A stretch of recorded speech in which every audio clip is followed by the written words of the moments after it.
Moje meno je Radomír Jaček, vyštudoval som strednú odbornú školu elektrotechnickú v Trnave v odbore TZB, na čo som nadviazal štúdium na Strojníckej fakulte Slovenskej technickej univerzity v Bratislave a v súčasnosti pôsobím v spoločnosti ESCO Slovensko ako junior integrátor.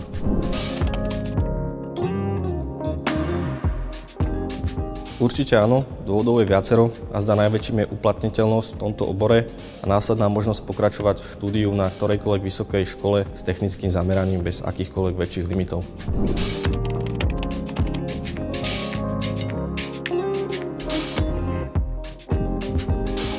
Isté výhody som pociťoval najmä vďaka odbornej príprave zo strednej školy, na ktorú som nadviazal na štúdiu a v odborných predmetov sme vďaka tomu excelovali oproti spolužiakom z gymnázií alebo z iných všeobecnejších škôl. Avšak napríklad taká chémia nám dala zabrať hádam všetkým.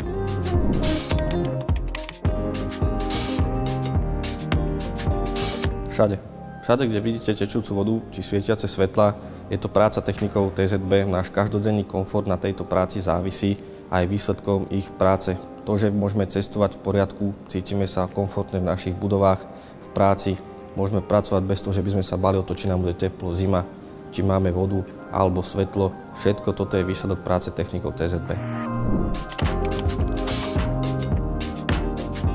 Určite bude kľúčová na trhu, hlavne v dnešnej dobe, keď je väčší tlak na ekologické riešenia, efektívnejšie prevádzky a samozrejme aj na tie ekonomické opatrenia, ktoré k tomu prináležia.